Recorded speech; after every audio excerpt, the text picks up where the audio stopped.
Hey there, welcome to ATL and 29, a podcast that looks at the NBA from the starting point of Atlanta. My name is Kevin Chennard. I'm here with Glen Willis and Tyler Jones, and it's August 30th. And what better time to ask the all-important question, how many wins will the Hawks have this season? Uh, I said on Locked On with Brad that the Hawks are going undefeated, so 99 wins on the season. Book it. 99. Yep. You got the play-in Okay. championship. Like, You know Not how the play-in. I'm all those sorry. 82 and 0 teams end up in the play-in. The NBA Cup. Tyler, if they win all the regular season games, they're not going to be in the play-in, right? Yeah, the NBA Cup. That's what I meant. Not The the Okay, Emirates there we go. Cup. yeah, whatever they want to call it. Somebody paid a lot of money to call it Emirates Cup. That's what we have to call it now. I'm not getting a cent from that, so I'll call it the NBA Cup. Um, but We're finally watching Ted Lasso in this household, so it's all like it's all a mashup for me right now. but nah, I mean they probably honestly I feel like they're right around the 45, 48 win range. I think that's where they've been really since the Eastern Conference Finals run. They've kind of been unlucky slash they've made their own bad luck with certain roster decisions. But on a talent level, I think they're on like they're clearly like I think they're a better 500 team, but uh whether the upside is there depends on how well the young guys are going to play. But like if we're going on prior seasons, like I just to me, Trae Young bogey, that's like 45 plus wins guaranteed, at least for me. Hmm. Yeah, for me, it comes down to what they prioritize at the beginning of the season, right? Are they gonna kind of lean into integrating their youth and getting the younger guys into the rotation and kind of living with an adjustment period that might come with that? And so for me, it's like, are they gonna rip the Band-Aid off and stop playing Clint and Hunter together as much as they have in the past? Are they gonna make big moves and kind of bold moves that presumably would take an adjustment period? That's going to hit you the first 20 games of the year or so, where you might Yeah, you might take a few losses you might not otherwise take. And so for me, I do feel like they're right there mid 40s. But I feel like the big needle mover is, do they improve their defense to near league average? Can they get there? you know, um, or is that more realistic for like the last 55 games of the season after some of the young guys kind of acclimate to bigger roles, scaled up roles, and things like that? So, I feel like they're 6, 7, like right in that range in the Eastern Conference and in yeah. mid 40s. But if they decide to take some bold, moves at the beginning of the year, that they might start behind the curve a little bit. Also, I will say if they have a hot stretch from three or something, they can push the win to like with how it feels like every team is actually closer. Like outside of the Celtics and maybe the Thunder, I feel like every team in the NBA is kind of around the same talent range, in terms of collection of NBA like good NBA talent on their roster. And so like it can come down to do the Hawks have positive injury luck this year? How well are they making their corner three pointers, which they've struggled the last couple seasons on their spot ups, just in general. Glenn, you talked about that earlier this week with Brad. So I think there's some other factors that could push their win total forward. But the biggest one is, of course, their defense. If their defense improves, they have a real shot to be a really good team. But right now, they're probably kind of similar to what the Pacers were last year. A good to great offense that, uh, unless the defense shows some real strides, is going to struggle to get stops on a night to night basis. So I want to go back to what Glenn said a minute ago, where he said, okay, well, what do they do in the first 20 games? If my paraphrase, I don't even think you use this word, but my paraphrase would be sort of experimenting. You mentioned Hunter Capella splitting them up some. What are some other things in your mind that they might do that would constitute that kind of feeling things out? I mean, the big one is rolling with Onyeka in a starter size role, right? And I think I think not all Hawks fans would agree. I think most people agree Clint is a more consistent defender than Onyeka is at this point, right? Now Onyeka allows you to roll out more schemes, kind of do more aggressive things, than Clint does at this point in time. But for me, if Onyeka is playing 28, 29 minutes a game and Clint's scaled down or whatever that split is, if that happens, there's going to be an adjustment period to not having this guy who cleans up on the boards every minute he's on a defensive possession. Not having that there is an adjustment, and guys are going to have to remember to team rebound, all those things. And a lot of the things that Clint just took care of for 4 years or whatever amount of time it's been, that's different with Onyeka there. Now Onyeka can get to the level, can trap, can switch onto some ball handlers and kind of do some things that Click can't, but that's not what the Hawks have been doing for the last 2, 3 years. And so that's the other thing that's a recalibration that, in this sense, you wish it were like 25 years ago, 30 years ago when the preseason camp was longer. It's a lot shorter now. It's a condensed time. It's harder to kind of implement all of that sort of stuff. So to me, Clint versus Onyeka in the starter size role is the big one. The other one is, does Hunter play a lot of time at the backup four? And how does that, if Clint's coming off the bench, how does that kind of line up? Because those two guys offensively have, had an integration of issues that have hurt the offense when the ball's moved out, forced out of Trey's hands. So those are the really big ones for me. And then the third one I would put is, is it baptism by fire for Ricochet? Right? If they're like, we're playing him 20 minutes minimum every single game, that's a big learning curve for a guy his age. Now, thankfully, he played at a pretty high level in Europe, so it's not like he doesn't have any experience with real responsibility in a real league and things like that. But those are the big variables for me. Is like Quinn going to just say, we're rolling with the plan we're going to use all season long. The first 15, 20 games might be bumpy, but we're going to press on and make it work. That might make it harder to get to 48 wins, for example. It might be, trying to work your way out of the play-in one Yeah. more time the last month of the season if that's the way they start. Yeah, I can. I think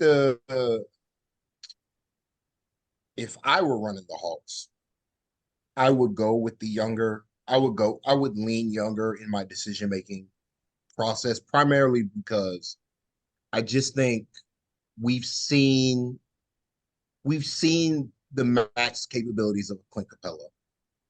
We haven't seen of Congo.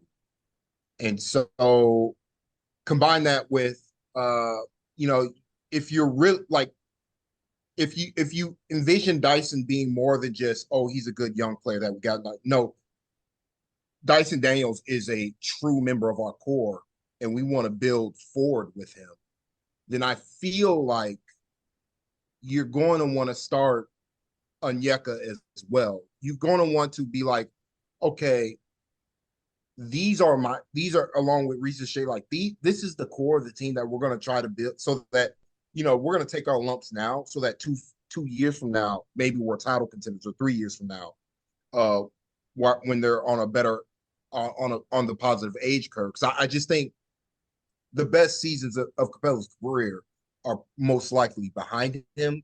And if you're not going with Capella, like you talked about with the glass, you're going to need more defensive stalwarts in your rotate, like just period. Like if you're going to play him next to a Conley. Jalen's a good start. He's been a consistently good defender. He has his flaws, but overall his impact is really good, especially on the glass. And you pair Jalen next with Dyson Daniels. Like that's a really good, like to me, that's just a really good base to really help Okongwu uh not have to do as much as what Capella would have to do in glass. Like it would just be easier if you have a defensive ace like Dyson Daniels taking people away from the point of attack. So you're not just giving up dribble penetration, et cetera, et cetera. So like to me, if I'm running the Hawks, you made the decision to keep the pick with the number 1 overall pick and take Reese Shea.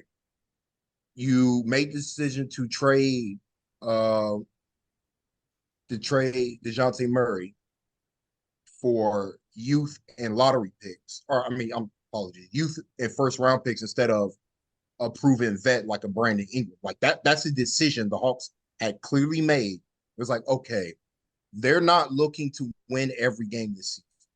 Like that is the goal, is to build the best team possible 2 to 3 years from now. This season is about how good is our young core? How good is Okongwu actually? We have to see him in a in an environment where he should be good. Like he flat out like if you're going to start if you're going to give him the 29 minutes, you're going to pair him next to a Dyson Daniels and a Jalen Johnson. Okongwu should be good. Period. Like there shouldn't be any and he's been good, but we want to see more from him. So that's where if I'm running the Hawks, I'm like I'm going more younger, even if Capella is still probably the better basketball player overall than Okongwu. Bogey's a separate discussion.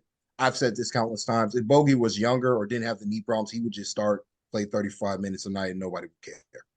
And the Hawks would build their team out with Bogey in mind as like the second star next to Trey. But because of his injury concerns, I can understand the Hawks wanting to manage him.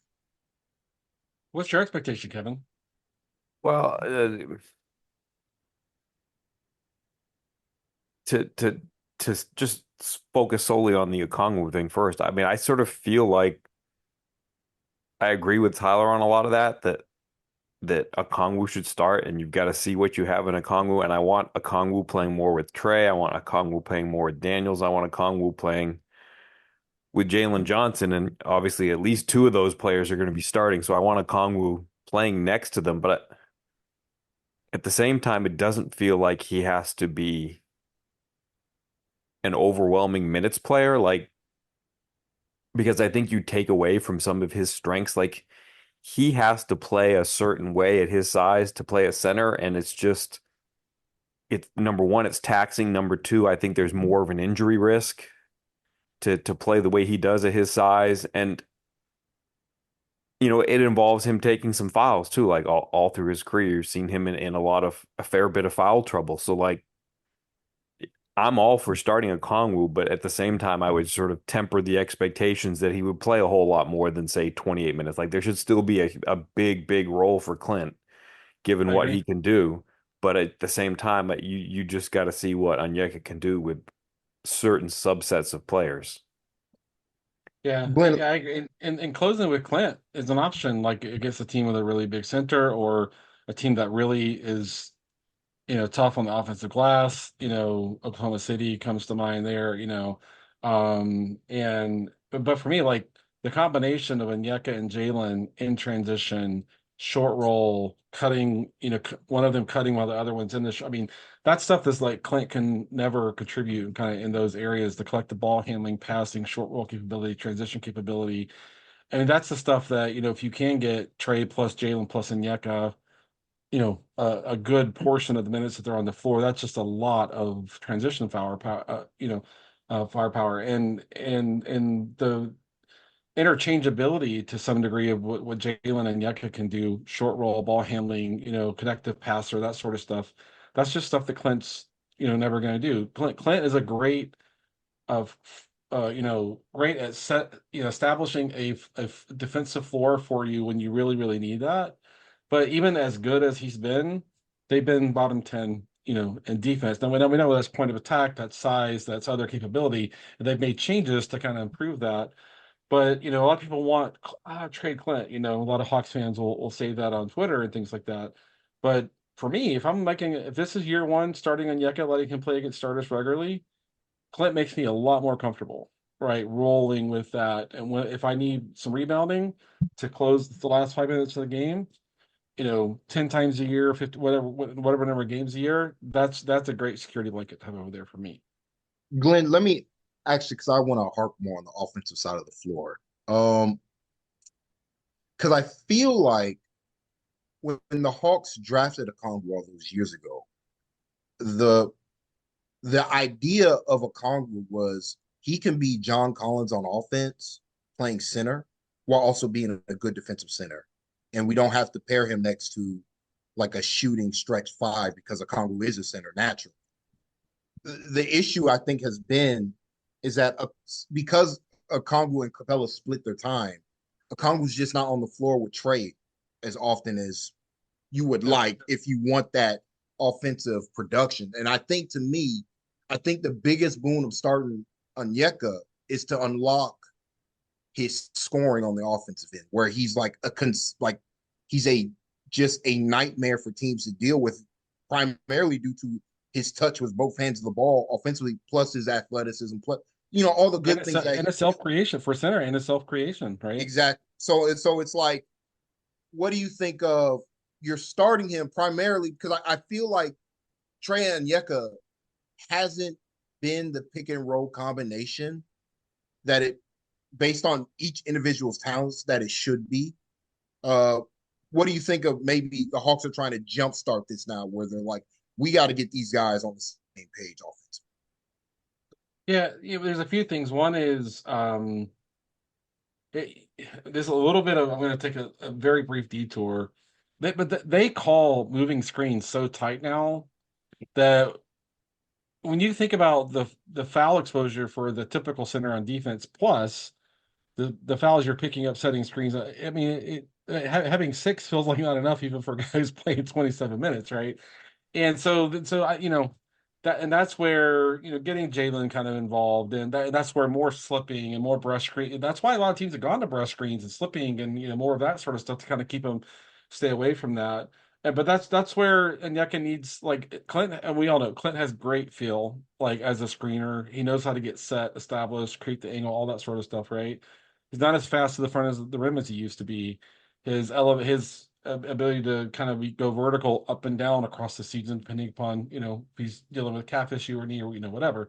But for me, I think leaning into Trey plus and Yeka plus Jalen to start the season is the way I would go too. I don't know what you're talking about calling screens tight. My God, they let anything go. We're never going to agree on that. Well, Now, I mean, there's they like do for eight the players in bet. the league to get away with whatever screen they want, and everybody else has a Okay. buy the book, So Absolutely. it Yeah. depends on who we're talking about. Okay. The amount of moving screen fouls that Garrison Matthews drew just by falling down every time. I'm like, I mean, I'm glad he's doing Kyle it Lowry for would us. be so proud. Kyle Lowry I'm would be I'm so proud. I'm glad he's doing it for us, but like, come on. I I mean mean, that referees hit referees don't know how referees don't know how to judge that foul. Like they just don't. So like it, Glenn's right. Like it is a problem, and so like it's a problem in every league just because of how nuanced pick and roll defense is now, and like how smart defenders are at baiting to draw these fouls. But like, yeah, that's where it's like Conley's got to. I mean, Conley's just got to grow and get some more nuance, but he won't do like to me. He won't be able to do that if he's you made the point actually, Kevin, when you like, he needs to be energy big at his size. I'm like, that's true, but he's also got to learn how to play with. He's got to be able to play with physicality without fouling, and I think the only way he's going to be able to do that is playing alongside, like where it's like, hey, Onyeka, we need you for 30 minutes every night, and so you got to figure it out, and you got to find that balance. But it's not going to happen with him coming off the bench because he knows, me and Capella we split in time. I got 18 fouls to burn. It doesn't matter. Like no, we want you closing games. We need you at the starting games. Like we need your different skill sets to open up the game for everybody else on this team with you at center. Like, and I think it'd be a vote of confidence for him because, like, truthfully, I know Capella's been better, but like, I don't think there's been that big of a difference between Capella and Okongwu these last couple of seasons. I know what the rate statistics all say, but like to me, a lot of it is who gets to play alongside Trey Young. Like yeah. that's where it comes down to. And I feel like if Onyeka is allowed to play alongside Trey Young, his his offensive impact is going to be uh, just way higher than what Capella's has given them the last couple of seasons. He's Yeah, I also mean, played alongside some complete non-entities off the, some of the oh, for bench sure. players that he's played with. Great point. It's unfair. But to go back to Garrison, because there was an incredible Reddit post this week on Garrison Matthews.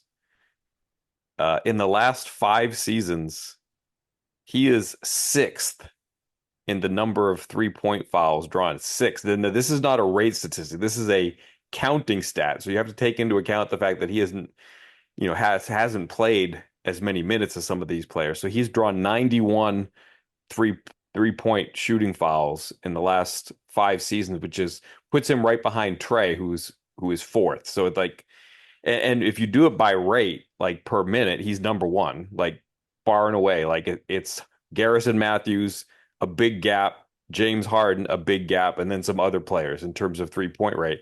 And at the same time, over the last 4 seasons, he is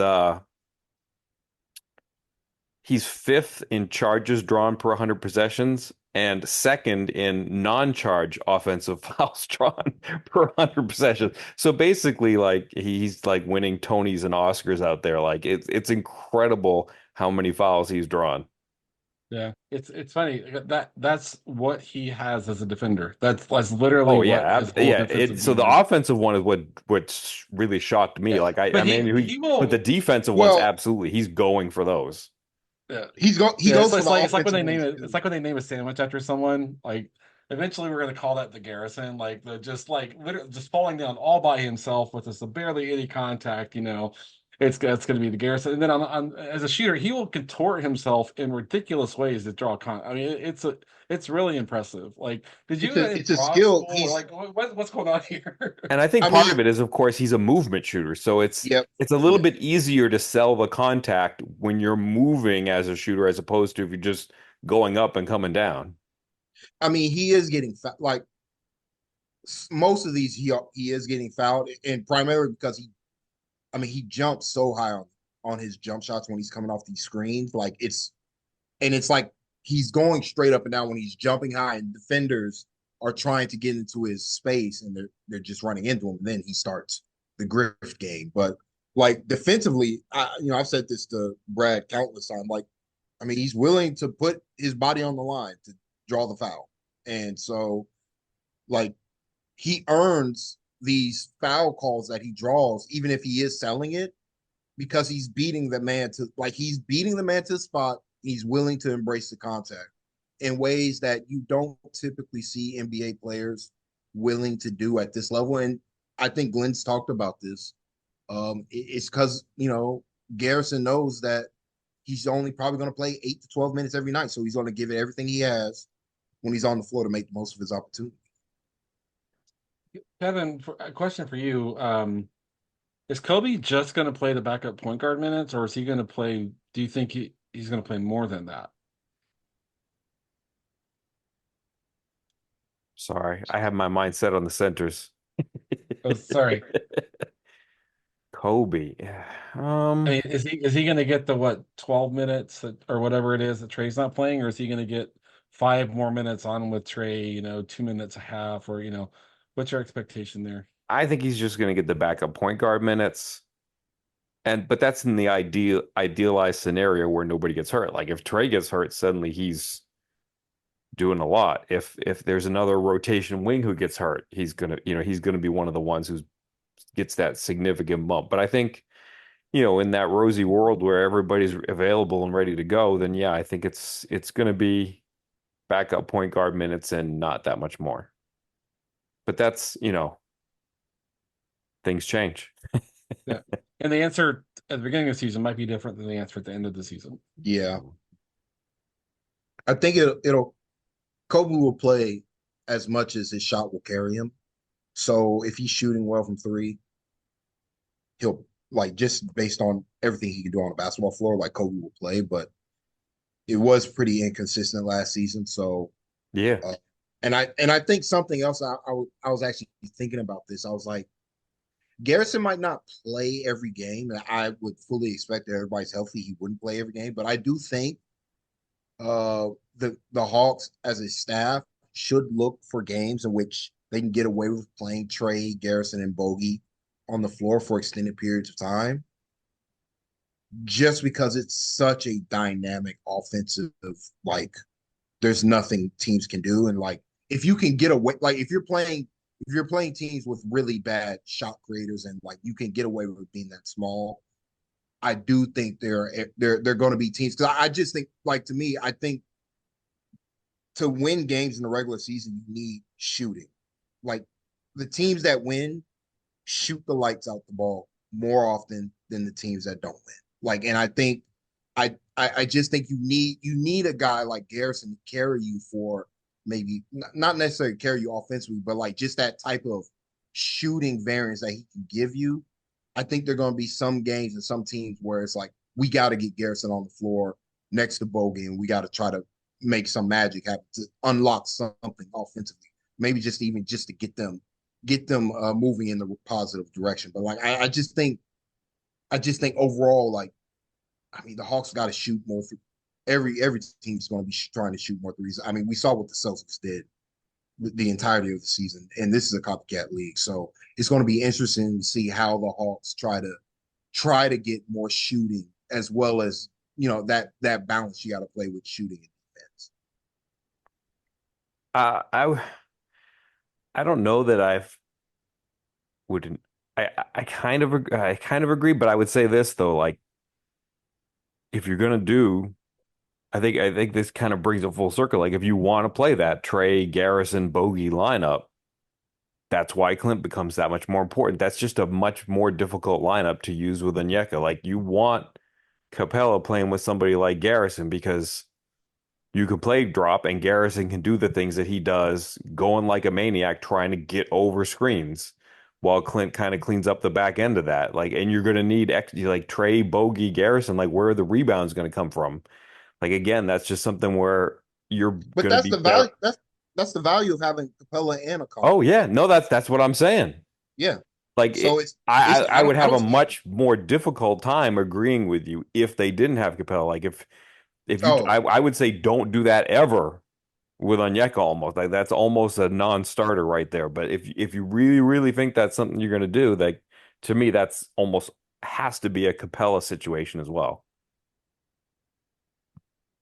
Yeah, I mean, and that kind of points to, it depends on how one feels about Hunter as a shooter. I mean, in a vacuum, Hunter can shoot the basketball. Yeah. NBA defenses largely don't treat him like a real shooter. So I mean, both of those nope. things are true, right? And so, does he count? Does he not count? I don't even want to have that argument or that debate, right? I know he can shoot, but NBA defenses don't worry about him the way that you might think someone who can generally shoot the way he can. Losing Sadiq, right? And I know Sadiq struggled with the shot last year, but looking back, Quinn would when Quinn would prepare his team to go in and face a defense that was going to trap, hard hedge Trey, double him, whatever, like force ball out of his hands. He would spam the bogey plus bay lineups to punish that. The Hawks don't really have that kind of shooting yet. Like, is Risha Shea gonna be that kind of a shooter someday? Maybe, right? Garrison is a high level shooter. Bogey's a high level shooter. But once you get past that, there's not another pairing that is anywhere close to what those two guys can do as shooters. So now we've talked, like, you can address spacing with cutting, with backside movement, with split cut. There's a lot of other things you can do to kind of create space and take advantage of space. It doesn't have to be shooting, but sometimes when the other team is just forcing the ball to Trey's hands, you need to knock down shooters on the floor to punish that. And Bogey plus Garrison is really all they have right now.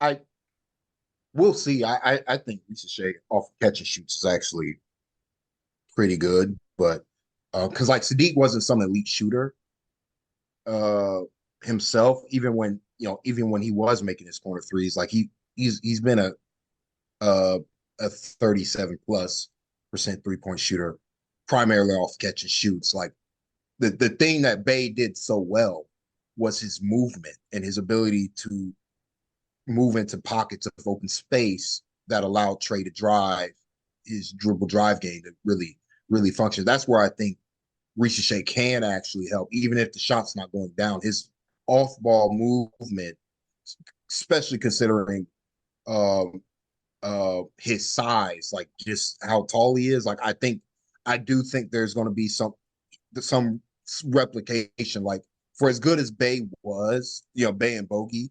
Like if you look at like his shooting talent as a basketball player, I actually think you can make a strong argument DeAndre Hunter's a flat out better shooter. Like Yeah. overall, it's just that Sadiq A has a quicker release.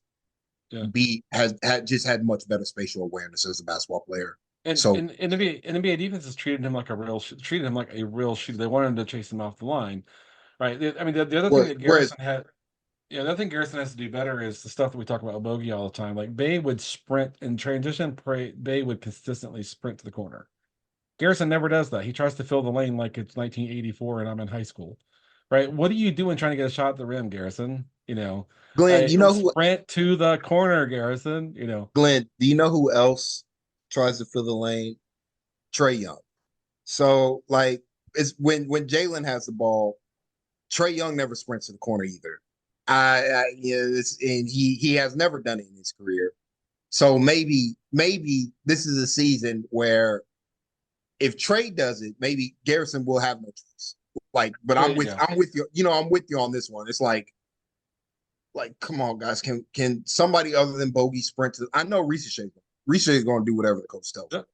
and then he's gonna do whatever he thinks is the like the difference between Reese and Hunter as like basketball players is that Reese doesn't need to process what's happening. He's just going to he doesn't have to think the game at he'll just do it when he sees the play being initiated, like where he sees XYZ, he'll just go to the spot he needs to go because that's what he's been drilled into at such a young age. Whereas Hunter, it's more robotic. It's more like it's I go to plot A to plot B to plot C instead of just going to A to C. If make a triangle analogy here, but yeah. So that's one of those things where like Trey could really help his team if he doesn't have the ball because like if they want to improve as a fast break team and like they want to really implement Jalen, like Jalen, you're the number 2 guy. Like Jalen's going to do most of his damage in transition, especially until his half court game improves. But for him to get the most out of that, like Trey's got to be willing to sprint Yep. without the ball in his hands to those open pockets so that he can help Jalen get to the front of the rim for easy layups and tips or kick out passes to Trey for open corner 3-pointers.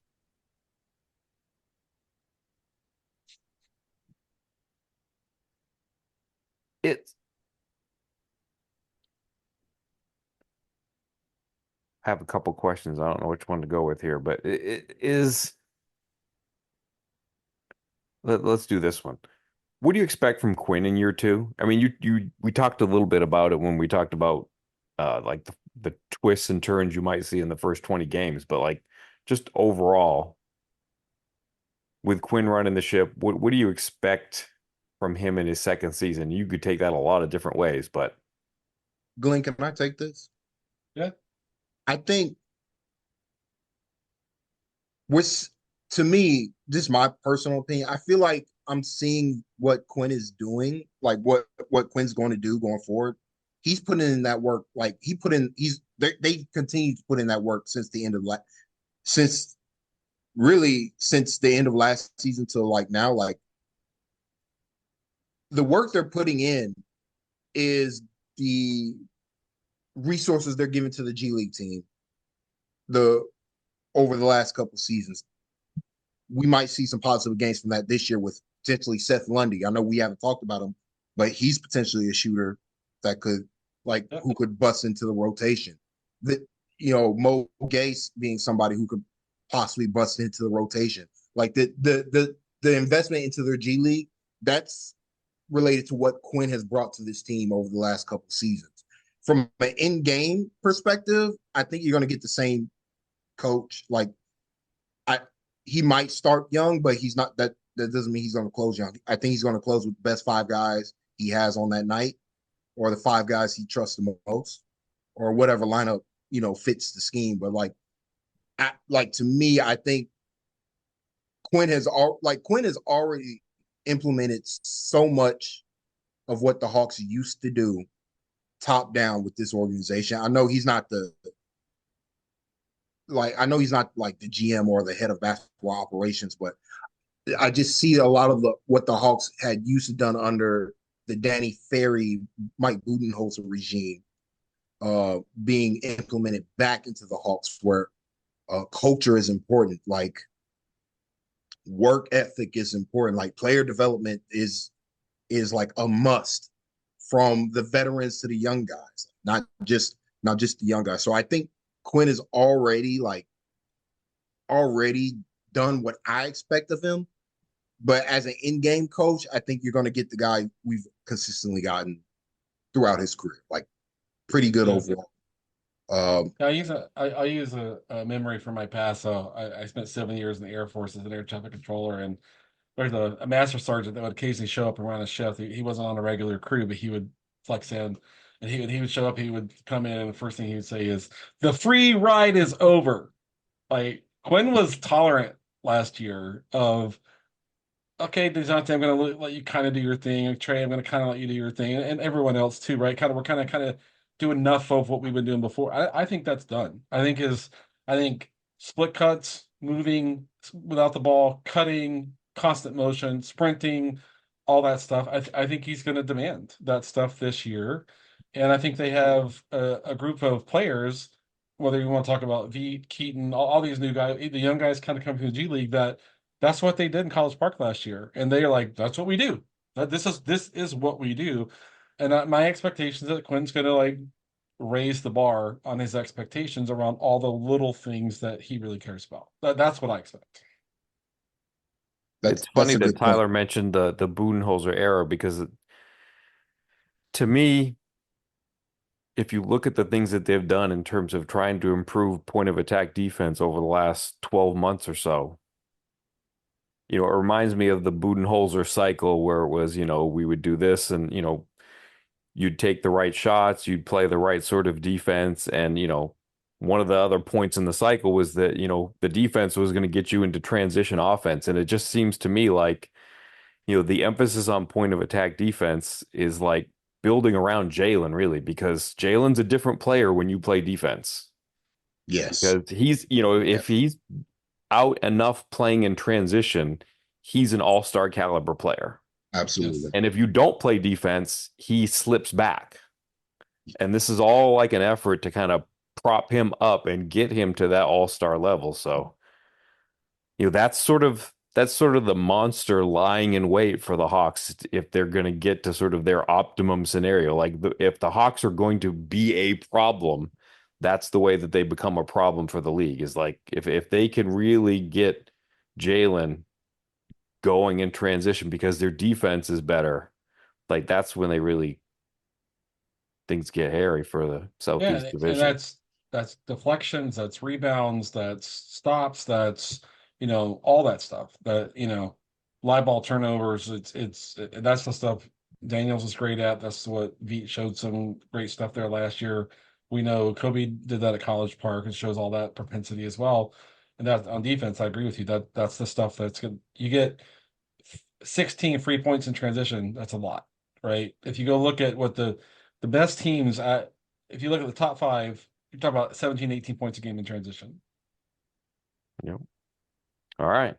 Well, thank you and hope to do this again soon. Good night, Bob. But Night, Bob.